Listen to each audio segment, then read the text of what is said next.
যে আমাদের পার্টি সিপিআইএমের উদ্যোগে সেখানে সমস্ত ব্লকে এবং জেলা সদরে 3 দফা দাবিতে সেখানে কর্মসূচি নেওয়া হয়েছে।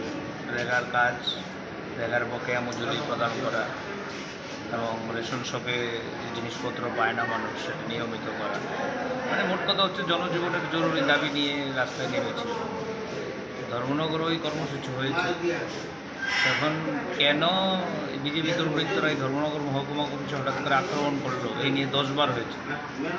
আপনারা লক্ষ্য করেছেন আমাদের পার্টির রাজ্য সম্পাদক এবং পুলিশ সদস্য জিতেন চৌধুরী কালকা বলেছেন এটা হচ্ছে জনজীবনের ওপর আক্রমণ, ভয়ভীতি তৈরি করে।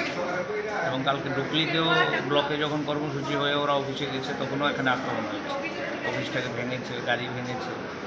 এগুলো 2018 সালের পর থেকে নতুন কোনো ঘটনা নয়। সিপিআইএম পার্টি রাস্তায় নামতে পারবে, বিরোধী দল রাস্তায় নামতে পারবে। শাসক দল এমনিতে বলবে আমাদের দূরবীন দিয়ে দেখা যায় না, কিন্তু আমরা রাস্তায় নামলেই ওদের ভয়, আতঙ্ক। এটা তো আমরা বলতে কোনো দ্বিধা নেই, ওদের একটা ভীতির থেকে ওরা এটা করছে। সিপিআইএমের লোকরা যাতে মানুষের কাছে না যেতে পারে, মানুষের সাথে সংযোগ রক্ষা করতে না পারে।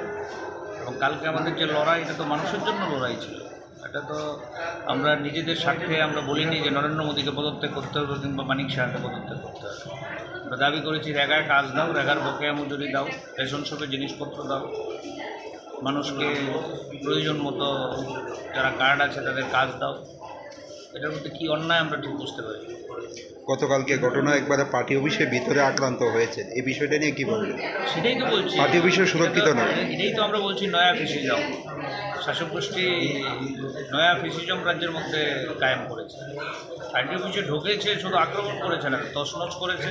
এবং আমাদের নেতৃত্বদের মেরে, একজন দেখছেন আপনারা আমাদের হেতমজুরি ইউনিয়নের নেতা, পার্টির মহকুমা সম্পাদক মণ্ডলীর সদস্য কুমার নাথ, ওনার মাথা ফাটিয়েছে, দেখছেন আজকে জীবিতে ওনাকে রেফার করা হয়েছে।